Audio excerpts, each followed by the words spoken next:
Early on December 1st, 1948, a couple walking along a South Australian beach discovered an unidentified man resting peacefully against the seawall. The circumstances of his death were immediately perplexing.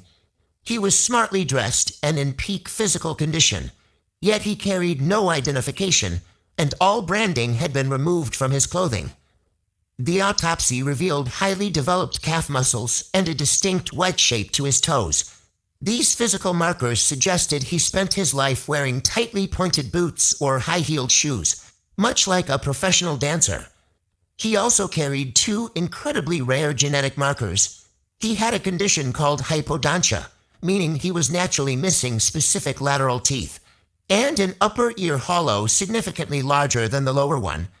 Only about 1% of the population shares this specific ear structure. Without a name or a single clothing tag to trace, investigators relied entirely on these unusual physiological markers. They were working from a total factual vacuum that the public was eager to fill. The timing was critical. In late 1948, the Cold War was solidifying, and a jittery public was primed to suspect international espionage. A mysterious, untraceable man on a beach fit the profile of a covert Soviet operative.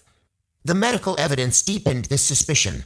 The man's heavily congested internal organs pointed to an unnatural death, but extensive chemical analysis found no trace of common poisons.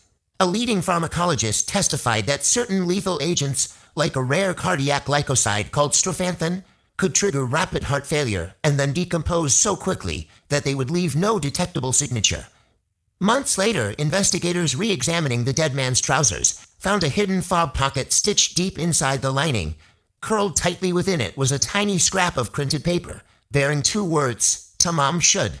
The phrase translates to ended or finished, and was traced to a discarded copy of a rare 11th century Persian poetry book. Indented on the back cover were 5 lines of capitalized letters that military intelligence declared an unbreakable cipher. Human intuition often struggles with uncertainty. Lacking a simple name or address, authorities linked the undetectable poison, the hidden foreign phrase, and the unbreakable code to construct the myth of a highly trained spy. In 2021, researchers looked past the historical material entirely, targeting trace DNA trapped within the hair shafts of the victim's plaster death mask. The biological material was highly degraded. Traditional forensics failed, requiring scientists to use advanced next-generation sequencing to piece together a viable genetic profile. They uploaded the data to genealogy databases, performing genetic triangulation to match the decedent's DNA to a distant cousin.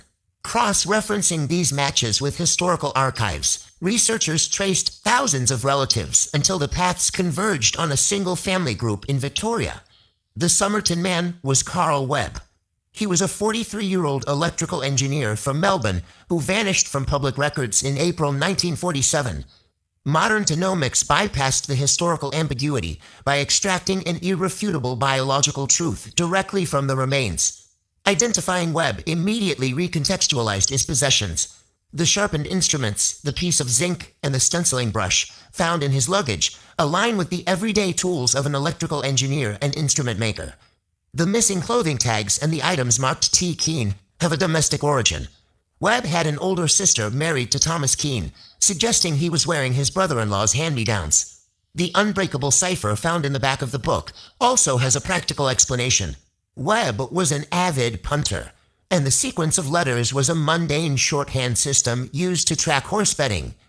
Even the tamam shud scrap aligns with Webb's background as a poetry lover and writer, with a strong interest in literature. Once anchored by a name and profession, these supposed hallmarks of a dangerous international operative became the practical artifacts of a working-class citizen.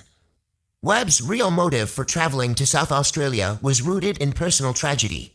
He had a history of profound mental distress and severe domestic tension, making the journey in a desperate search for his estranged wife, Dorothy, who had fled their marriage.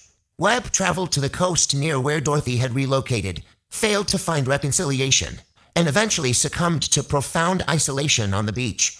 At this point, the fatalistic verses of the poetry book matched his psychological state. The DNA evidence also resolved the theory about the local nurse's son, who shared Webb's rare ear and dental anomalies. Genomic testing proved there was no biological relation. It was a staggering phenotypic coincidence. The Somerton man case illustrates the power of cognitive bias. It demonstrates how geopolitical fear can warp the perception of evidence, inflating the quiet tragedy of a broken heart into a 70-year international conspiracy.